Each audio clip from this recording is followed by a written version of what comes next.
Hey guys, welcome to a brand new video, and today I'm going to do something that was heavily requested by especially two people, but the person who really requested this was BT24 Racing, one of my latest subscribers, who saw my thumbnail, this thumbnail you're seeing right here, and really liked it. So I thought today, you know what, let's jump in Photoshop and let's make a tutorial on how to make my thumbnails. So that's what we're gonna do today.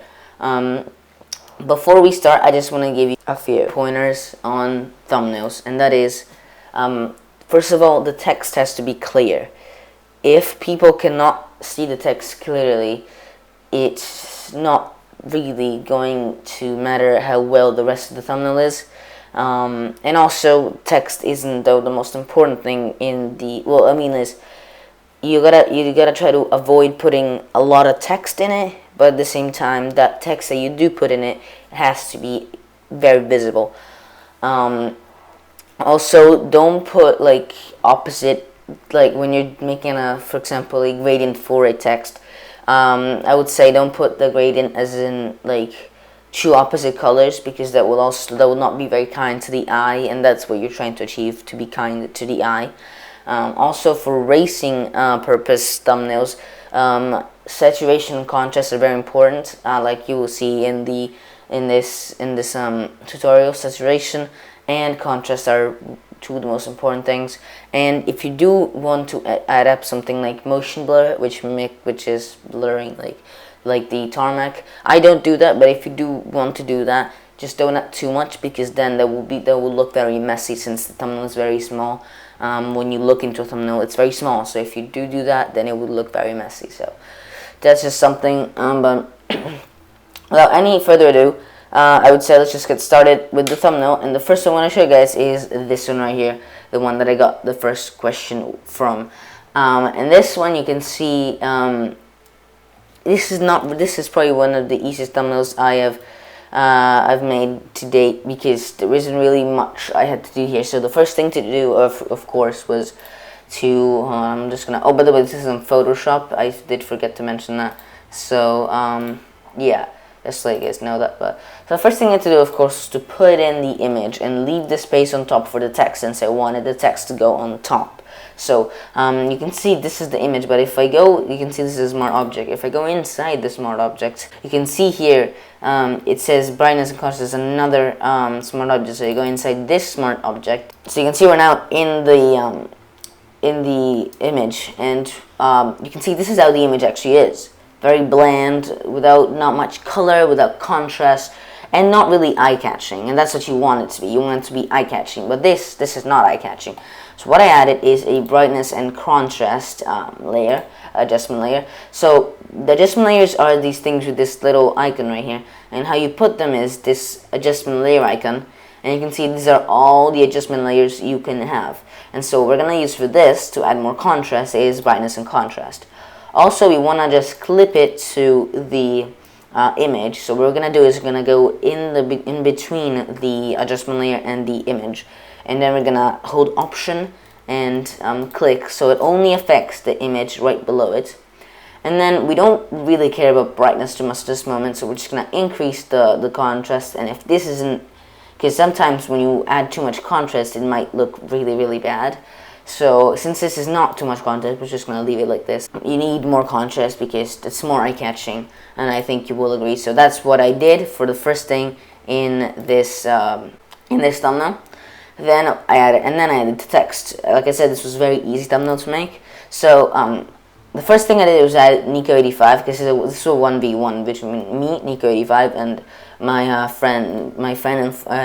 friend and other YouTuber, Volcanic. So what I did, the first thing was add my text. Usually, you know, I could add it on one text, but I wanted this effect where the verses was like below the Nico85 and Volcanic. You can see it's below its shadow, so I wanted that effect, so that's why I made three different texts. So the first one was Nico85, and without any effects, this is how it would look like. So this is how it was looking like at the beginning, with all my text in. So what I did was, first of all, this is the F1 font. I'm going to link them on the description. This is the F1 black, which is personally my favorite, but you can of course choose other fonts, but I like the black one, so I chose that one.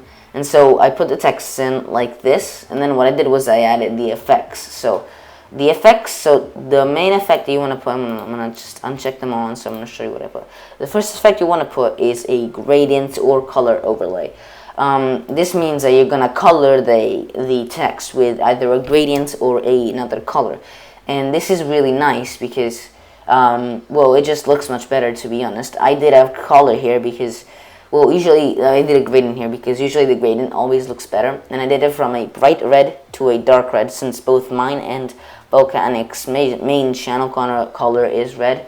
So I did from bright red to dark red. Then I added a stroke because you can see like this. It kind of looks like it doesn't really blend in with the picture that much. So with a stroke, it blends in a bit more with a white stroke. I usually like a white stroke on the outside. So if I go into stroke here, hold on, I'm actually gonna go into gradient as well. Gradient, you can see, if you go inside the gradient, you can just, you can see these are all my gradients that I've created for now. But basically, if you just, hold on, I'm just gonna click new just to make sure I don't lose this. But if you go in something like, if you get a basic like this one, this would be the most basic gradient you get. So the first thing you want to do is click on the first color. And then click on color, and then choose the color, like for example red in this case. Then you click. Then if you want to click something, if you want to put something in the middle, let's just say you wanted a very aggressive one, so you wanted to put a black, like that for example. That looks good in itself. Let's just say you wanted to put a black space, a black color in the middle of the gradient. You could do that. And then you could put in another red, for example, like that, and that would look pretty cool. Of course, that's not what I did in here. What I did was I would delete this one in the middle, and then I would darken this one. This B is the brightness, so that's what I did. Just darken the brightness until I found something that I like. I believe it went something like 30. But I'm just gonna put back what I had before. But yeah, and then you can just click new, and it would save it, and it would save your gradients. Also here you have stuff like opacity. So for example, if you put it at half, it would be half gradient, half the main color. But I'm just gonna leave it 100. You can reverse this so it goes the other way. That actually looks really nice. But no, I'm just gonna leave it like this for now. When the brighter color is down, it looks like it's shaped down. And so when the brighter color is up, it looks like it's shaped up. So that's just a little thing for you guys, if you know what I mean. Then you can put it linear radial, which has a thing in the middle. And you could reverse this, like I said. Then you can put it angle as well. I'm not sure what that is. I just usually generally use angle, reflected. Oh, reflected actually looks okay. Or diamond. I usually just go with linear or radial. And then here you can change the angle. Let's just say you want it to go from like this, you can do that. Like this, you can do that, and so on and so forth. And also the scale here, if you put no scale, for example, it's just going to be a very harsh line. If you put a lot of scale, it's going to be a very smooth line. So it's nice balance in between. I have 100 for this, but yeah, so that's anyways the gradient. And now we're going to move on to the stroke, like I said. And I usually have a 5 pixel outside white stroke. That's my favorite kind of stroke, but of course you can change it. I don't like inside because it looks very weird, and I mean that looks very odd. And center is a bit better, but I really like this outside. So that's what I have for a stroke. Then we also and I also use an inner shadow, which adds this kind of bevel feel to it, and it looks really cool. So how you do it is I click inner shadow here. I don't have the opacity much. I don't have like the opacity at 100 because you can see how harsh that looks. So I'll just leave it at around 22 for this. This use global light. It just means that if you change this, you will change other shadows as well. So unchecking it actually kind of is helpful because this way you can change this without changing any other shadows or angles. Then distance pretty low because if you put too much distance, you can see how weird that looks. So I put it at 8. Choke. The choke looks really bad, as you can see. So don't put any choke in it. I personally wouldn't put any choke in it. And then size, somewhere less than 10 pixels. From 10 pixels on, it doesn't look that great because it just kind of fades out. Because since you don't have any choke, it fades out. If you put like a big size, then you may put more choke in it, but you can see it just doesn't look right. So I just put around something less than 10 for size, and no noise, of course. So that's the inner shadow. And then the final part of a text is the shadow, just the normal shadow. Now you don't need to put this everywhere. The other things that it's probably better to put them in every single thumbnail, the other things that I showed you, but this one is not required in case you just don't need it or you just don't want it. But, you know, it makes the text stand out much more. I mean, look at this, okay? I'm going to take the shadow off. I'm going to go back. Yep, you can see just about Nico85, you can see it. But then with the shadow, you can see it. We can't really see the difference from this far away, but it really makes the text pop that much more. So I would put a shadow, not a too harsh of a shadow, something like 100 opacity for the shadow. That's for drop shadow. That's important. 100 opacity. No distance or spread, because with the distance it's gonna make it look odd, and the spread you don't really need it, to be honest. You put like the spread is kind of the choke and the inner shadow. You see, I don't really like the spread, but you can put a little bit sometimes. It's helpful if you want to make your text really stand out, but for this one, no need. The spread, anyways, anything less than 10, like the size in the other one, because then it becomes getting a bit, actually 20 and yeah, all these are fine, but as soon as you get over 50, that looks really bad, and then as you get closer to 100, it will look solid, and you don't want that. So for now, I'll just leave it how it was before. No noise on this one either, so just something so you guys know. And yeah, that's the effects that I put on my texts. Then what I put was this VS one in the versus one in the bottom of the other two text, so it's like hidden between the drop shadows, which I think gives a really nice effect. But yeah, that's been it for this thumbnail. We're now going to move on to another two thumbnails we're going to look at, because, well, I thought one thumbnail was not really enough to show how I make them. So now we're going to look at my master rank thumbnails, and these are my personal favorite thumbnails. And the best one I think came out was probably the Ferrari one, so I'm just going to get that, the Leclerc one, I'm just going to get that in there. Alright, here we go. This is probably my favorite thumbnail I've ever done. So this is for the Road to Master Rank. If you don't know what that is, make sure to check out the episode in the top right hand corner. So you know, I hope I'll remember to put it in the top right hand corner, but this way you will know what I'm talking about here. But so the first thing would probably be to choose the background. So we're just gonna take everything off except the background. You begin with a background like this, and so you want to put, I decided to put here a gradient, and I just put a red gradient because I'm talking about Ferrari. In this case, I have the Leclerc picture. In the episode 2, I have Verstappen, so it would be Red Bull, so it would be blue. But and I decided, I was just fiddling around with the angle, and I realized it looked really nice at 45-degree angle with this nice slash in it. So that's why I have it, and that's how my background is going to look like. Then I have these two little these Master Rank logos, because I mean, as much as you don't really want them to, as much as I'm putting them there so that you can't really see them, it's nice to just have them, just so if you have a keen eye, you can see them and you know better what I'm talking about. And then I put this image in the background because, well, I'm just gonna put this at a 100% opacity, and you can see it's like this. So it started off like this. Then what I did was I added a Gaussian blur. How you do that is you go in Filter, Blur, and Gaussian blur. And what that does, it blurs the image. As you can see, like 0.1, it not blurred at all. Then 1000, it's so blurred you can't even make out what it is. So that's just a little definition, just a little showing of what Gaussian blur is. I'm just going to click cancel here. If you convert the image to a smart object, which you can do by right clicking and clicking on convert to smart object, you can edit the Gaussian blur however you want. Instead, if it's not a smart object, then you cannot edit the Gaussian blur. So like since it is like a smart object, I can click on Gaussian blur and be like, okay, I want it more blurry, so I can just put it up. I want it less blurry, so I can just put it down, and so on and so forth. And I can do that because that's smart objects. Just like there's no smart objects that are amazing. So. And then I wanted to reduce the opacity because, I mean, I want the red to still be there, but if I put it at like 1 opacity, you can't see it. If I put it at 60 opacity, you can see it too much. So you have to find a fine balance. That I chose 20% for this because I think you can still see the gradients and it looks really nice with and you can see the background and the gradients. So yeah, because without the Gaussian blur also it would look way too harsh, you can see. And I just want it to be a nice faded background that you can that just makes the image look better. And this is way too harsh, so I just decided to turn the Gaussian blur back on. Then we have to put in the subject, Leclerc in this case.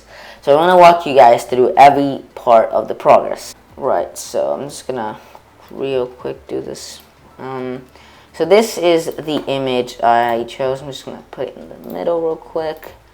So this is the image I chose. I'm going to put the other one back. So you don't really have to convert it to a smart object here. There's not really any point for this moment, but what I do here is, since it's so if it was like a poster, I would go on the pen tool and I would start very carefully and with a lot of focus. Right now I'm doing it quickly, but I would just cut out the subject that way. But since it's not a poster, it's just a thumbnail, and you know, as much as you're trying to be a perfectionist, you know, thumbnails don't have to be perfect because no one's really going to look into them that much, and also they're really small, so you don't really have to cut them out. You definitely don't want to cut them out like this because that would look really bad. So you don't really want to cut them out with the pen tool, so I'm just going to undo that because it would take you way too much time and you don't really need to do that. If it was a car, now that's a complete different thing. If it was a car, then I would really suggest cutting it out. So I would just suggest cutting out with a pen tool. Actually, I'm going to show it to you real quick how to do that. So if you wanted to cut out a car, you would, I'm going to make an example on Leclerc, but you want to, first of all, take out the shape of the car. I want to go real quick here. Let's just say you cut out the shape of the car here. This is really bad, I know. But, you know, you're going to do it much more carefully. So you cut it out. Basically, how the pencil works is, basically, if you click on a point, it makes a straight line. But if you click and hold, you can actually make a curve out of it. And then, let's just say you make a curve, right? So like this. But then, if you click here, you can see it actually makes another curve. So just say you didn't want this other curve. You didn't want a smooth curve from the previous curve. You can just do this. You can Option or Alt, and then click on the point. And so when you click, it's just going to keep that curve, the previous curve, but it's not going to make another curve. So that's how the pencil works in its basics. So after you've done your careful, much better selection, you're going to right click and click Make Selection. You're not going to feather any radius. You might want, if you're going to feather it, you're going to feather it later, but right now you don't want to feather any radius. And you click OK. And then you're going to click this mask icon right here, which masks the picture out.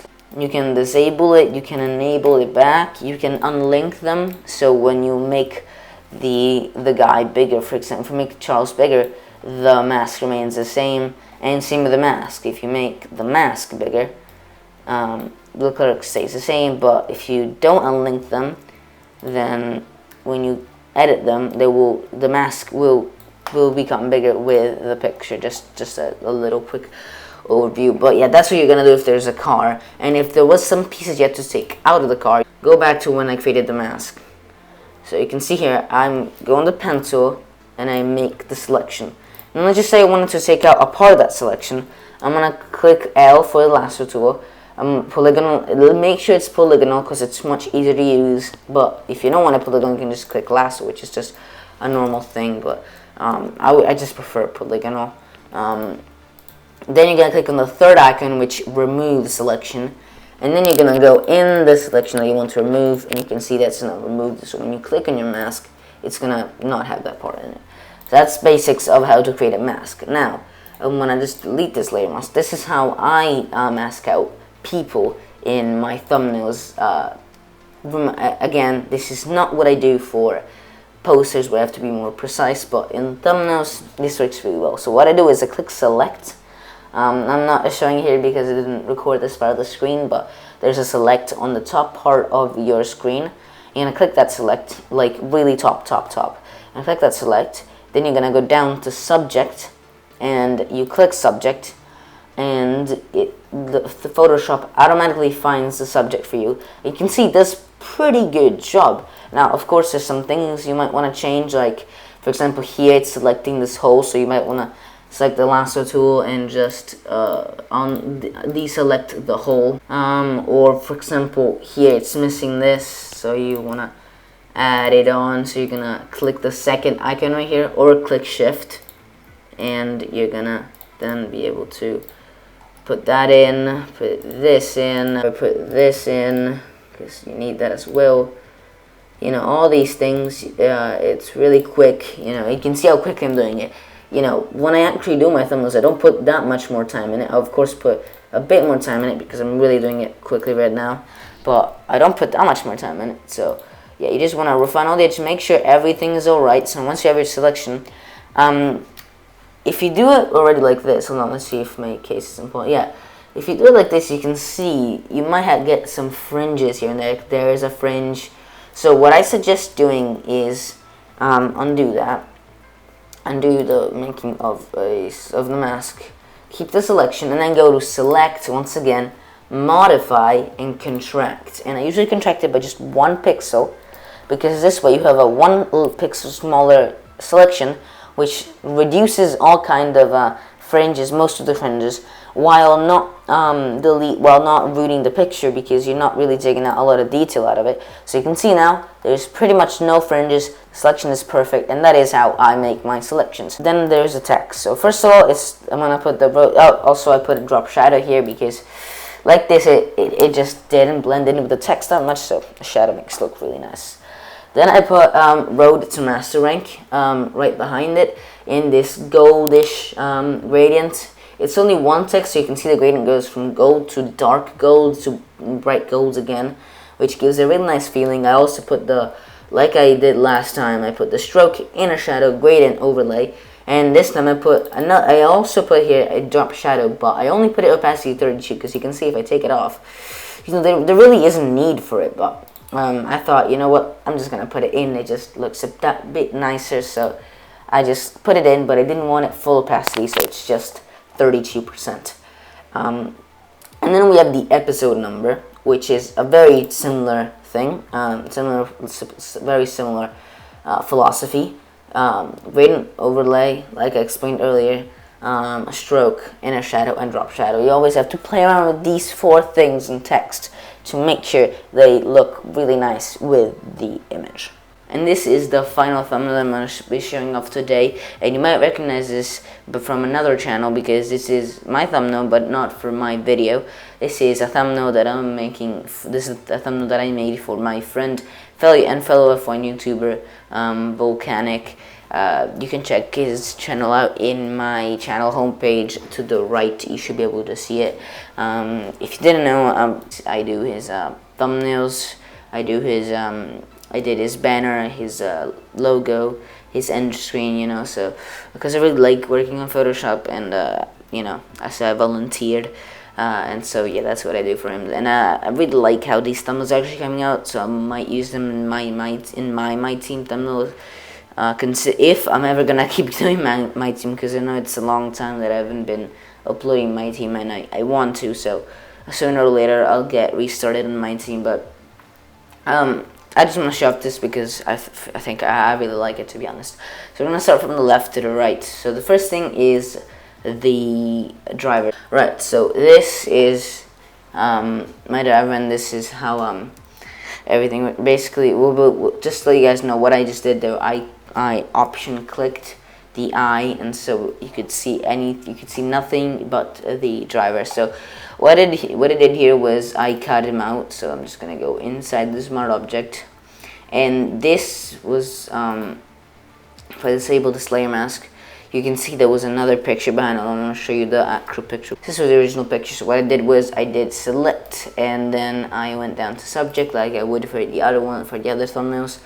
And then as soon as it wants to load, and then I refined the edges a bit. Actually, this is really good, better than the one I had the other time. But yeah, that's kind of what I did. And then I contracted the selection by 1, and therefore I got this selection right here. I'm just not going to enable this layer mask, so you can see I'm actually gonna quickly refine this because I realized it doesn't look perfect. Then I'll just save that, make sure to save that. It's okay that it shows this thing here because then it gets covered by the number.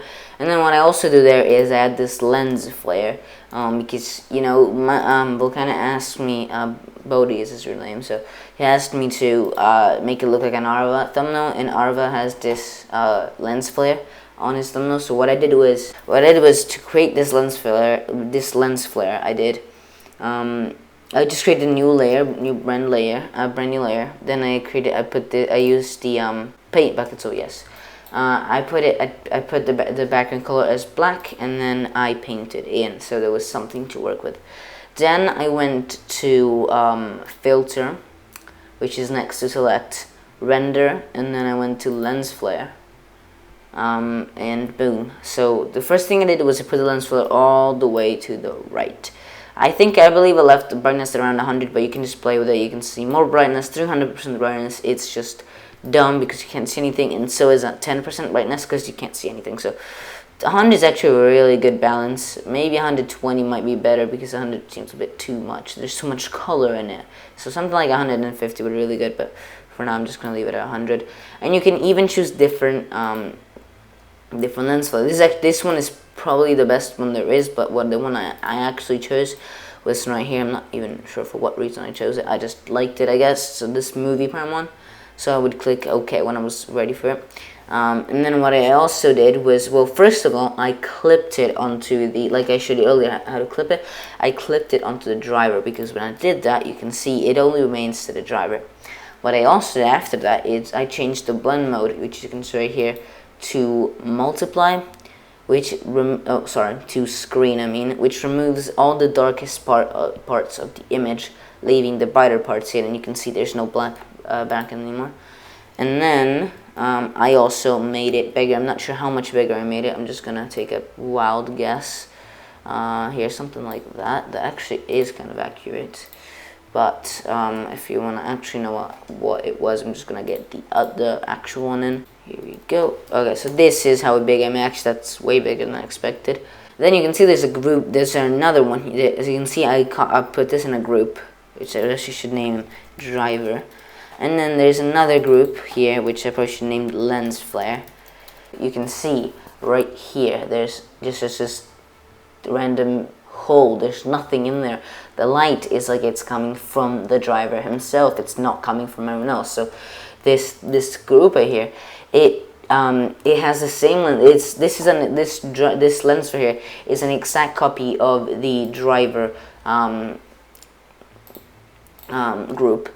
The only difference is that so if I just take out the driver, this is what that looks like, this little stripe right here, and it's all white, so you don't even need the lens flares. But basically what I did there was, I'll explain real quick. So I made this time I made 2 lens flares because I felt only one was kind of weak. So yeah, you can see there it's very weak, and it just doesn't look right. You want that part to be fully white. So I decided to put 2 lens flares in, and then I clipped them onto this black screen right here, which you can see has a mask, which is almost completely black. So if I just disable this layer mask, you can see the lens flare is in every. But since I put this mask on, which I will enable now, basically it only affects where the driver isn't. So it only affects that little part. So when I put the driver, it gives the sense of continuity in the lens flare, which looks really nice, I feel like. Now we're gonna, one thing I actually did not think about doing, which I probably should have done, which I will do right now, is add a drop shadow. And you can see here there's another driver here, because if I take this driver off, I actually had this as a driver, which actually looks so much better. Hold on, let me just make a few tweaks to this driver, so then it looks better than this driver, because this driver looks so much better than this. So I'm actually going to show you how to make my tweaks. So in the original recording, I don't really explain how curves work, and we're gonna use curves right now. So if you want to know how to use curves, check out the video I'm putting right now at the top right hand corner, or just look up how to master curves for Photoshop, and then you can get started with this, and you can just play on with curves and see what works best for your thumbnail. So first thing I'm going to do is I'm going to add a curves adjustment layer, it's already clipped because the thing on top is clipped, so everything below something that is clipped will also be clipped to the image. And then I'm gonna go to red and just add in the reds because that's Volcanic's main color. And then what I'll also do is I'll add another adjustment layer, and this time this will be in brightness and contrast adjustment layer, which you will see again later. And this time I'll just up the contrast to the max, I believe. So you can see here before and after. This driver has a different helmet, that's why I needed to change it. So I'm gonna leave it like this for now. I think I like it. But one thing I did not put from the other driver was the shadow, which I'll add it now. Sorry, Volcanic. I might send this back to him so he can just update the thumbnail from the one I sent him previously. But that is a driver anyways. Let me just move on to something else, which is what you probably have been waiting for, and that is the actual. There we go. So this is the picture. But oh wait, this is not the picture that Volcanic gave me. Okay, so usually what I would do here is I would take the picture. I'd say this is the picture. I would actually, before we do that though, I probably should show the text because that's what everything is aligned upon, the text. So first of all, I would align the picture with the text. Oh no, I'll actually put the episode text in it as well, wherever that is. There we go. And yeah, that's what I would do for the first thing. Why is it not bringing me straight down? There we go. So let's just say that is in line, right? Then what I would do is, hold on, let me just disable this layer mask for a second. I would add this curves adjustment layer where you can see the red is all the way up. It's fully red. There's so little of other colors because it's fully red. Actually, one thing I do before that though is if I go into the smart object, you can see. Hold on. Actually, never mind, because this is a bit different than usual. I'll explain later why. But what I would usually do is I would add a contrast, like I did to the driver earlier. So what I would do is I would go into here. I would go into this adjustment layer. I would go to brightness and contrast. I would make sure it's clipped, and then I would put the contrast all the way up. And if I didn't like it enough, I would put another contrast. But since this looks absolutely horrible, I'm just gonna delete that because I already put it in here previously when I actually made the thumbnail. But and then after that, I put the curves adjustment layer, so you can see it's all red. But this looks pretty trash. I mean, no one's really gonna be like, "Ooh, that looks nice." No one is. So what I do is I add on this layer mask, which cuts out the driver, the cars. So the only red part is the tarmac, but the drivers remain without the red, which looks really nice. And looks like an Arava thumbnail, which is what Volcanic wants. Now, anyways, I did say this image was different, and this is why. If I paste in the actual image that Volcanic sent me, you can see that Volcanic's car is way farther away from the Renault than in the picture that you can see in the thumbnail. So you might ask, well, why is that? Because if I tried to put these together, if I tried to put this in the thumbnail, no matter what I did, this car, Volcanic's car, would be in the My Team section, or you wouldn't be able to see the Renault. So what I had to do was, let me just delete this layer mask. What I had to do is, it's shown really good here, is I had to, actually no, it's not shown there, but I had to cut out like this just by going, hold on, just get this back. I had to go here and I had to cut out this one. I cut out very loosely, didn't really mind. Then I would take it out. Or actually no, I would, once the selection was done, I would Command J it so it would just copy that selection. And then I moved it next to the Renault and just tried to get them together as best as I could with a bit of layer mask, maybe to just cut off unnecessary parts. Then what I also did when everything that I needed was in there, I would put them together. Like, hold on, let me just quickly do this. I'm not supposed to go into detail right now, but so let's just say that, right? I like them. They're pretty good together. So now I can actually start like merging them rather than just putting them together. So what I did was I merged them by selecting both of them and then converting them to Smart Object. And then I needed to rasterize them. So what I actually did earlier was I made a copy of it to make sure that if I needed to change, if I didn't like it, I could change it. And then what I did was I got my healing brush tool and I started painting around the edges like this. You can see it already looks much smoother. Also, I attempted to remove as many black lines as I could. So yeah, which looks really nice. Forgot to mention something else in my original recording. I'll just mention it real quick. It's nothing that you wouldn't expect, but I just want to make sure that if you were confused about it, you knew. So you can see that there is still the original, the Volcanic's original car in the background, so it looks very messy. In the thumbnail, what I did was, first of all, I made it so that the tarmac that I cut out was more, so that it would cover more of the car. And also, I just made it so not as much of the car was showing. But what I also did was I got my healing brush tool. I put the size a lot up, and I went over the whole car, and it actually does a really good job, especially with tarmac, because in this case, except for the shadows, it's pretty much all solid and just gray. So that's wanted to mention that real quick. Every kind of fix I did here was pretty much with the healing brush tool, except for what you're gonna see in the next part of the tutorial. So yeah, healing brush tool in these cases really works out. You can also just use the spot brush tool, I believe, which actually you can select where to take a sample, just to let you know, just a little heads up. But yep, let's get back to the tutorial now. And then for the shadows, you know, I kind of had to merge them together. It's kind of a difficult process. I'll just say one more thing that I did here. You can see the brightness level is, hold on, where's my, you can see the brightness level here is very different. So what I did was I got my brush, I went to hardness and I put it all the way down, and then I went to flow and I put it to 1%. Then I went to normal and I put it to the blend mode, and I believe I put it to multiply or something.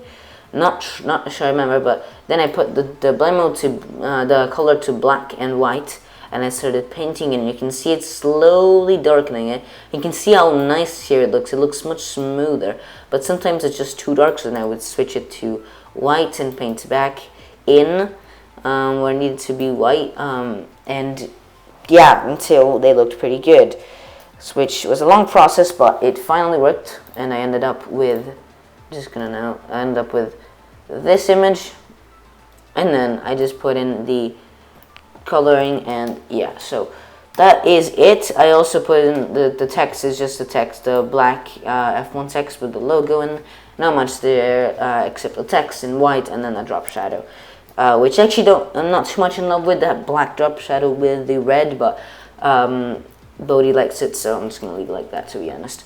So that is it for this video, guys. Hope you guys enjoyed. Hope you guys can make better thumbnails like this. Another tutorial is coming very soon on how to make the posters. How to make posters. So make sure to stay alert for that. But thank you guys so much for watching. If you want to see any more content like this, please smash the like button and please subscribe. It would really help me out. But yep, thank you guys for watching, and goodbye.